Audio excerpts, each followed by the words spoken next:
Hello everyone, welcome back to candlestick series. आज के इस सीरीज में हम मारुवुजू कैंडल के ऊपर चर्चा करने वाले हैं, क्योंकि मारुवुजू कैंडल एक ऐसा कैंडल है जो कि बताता है कि मार्केट यहां से स्ट्रॉन्ग मूव जा सकता है। इसीलिए हम इस कैंडल को बेसिक टू एडवांस में समझेंगे ताकि हम इस कैंडल के थ्रू प्रॉफिट बना सके। तो लेट्स बिगिन। पहले हम इसके कैंडल को समझते हैं कि ये कैंडल किस तरह से होता है। तो देखिए, ये कैंडल कुछ इस तरह से फॉर्म होती है। जहां से मार्केट ओपन होता है वहां से ही वो चलना शुरू कर देता है, ना तो नीचे आता है और ना ही ये ऊपर जाता है। इसकी फॉर्मेशन कुछ इस तरह से होती है। मान लो कि निफ्टी 24,000 पे ओपन होता है और 24,000 के ओपन होने के साथ ही वो 24,010 तक पहुंच जाता है और कहीं भी इसका लो और हाई नहीं बनता है। तो इस तरह से ये कैंडल फॉर्म होती है। अगर इसकी साइकोलॉजी को समझे तो ये कैंडल कब बनता है और क्यों बनता है। देखिए, जब मार्केट डाउन ट्रेंड में होता है, यानी कि उस टाइम जब सेलिंग प्रेशर ज्यादा होता है, और उस टाइम में जब ये कैंडल बनता है यानी कि मारुवुजू कैंडल फॉर्म होता है, तो इससे ये पता चलता है कि बायर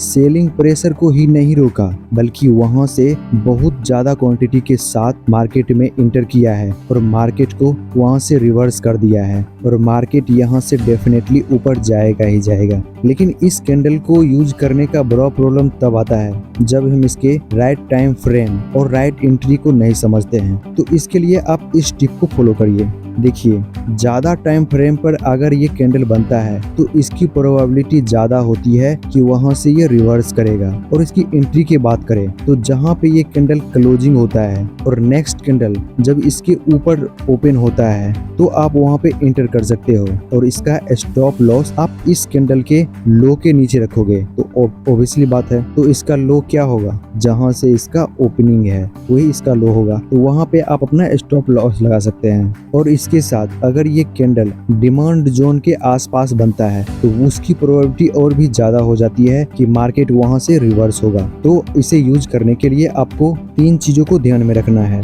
जब मार्केट डाउन ट्रेंड में होता है और अगर सपोर्ट लेवल आता है और वहां पे ये मारुवुजू कैंडल बनती है तो आपको वहां पे इंटर करना है। और ये कैंडल अगर बड़े टाइम फ्रेम पे बनता है तो इसकी प्रोबेबिलिटी और भी बढ़ जाती है। तो इस तरह से आप इस कैंडल का यूज कर सकते हो अपने प्रॉफिट के लिए। तो आई होप आप इसे अच्छे से समझ गए होंगे। तो आज के लिए इतना ही, मिलते हैं नेक्स्ट वीडियो में किसी नए कैंडल के साथ।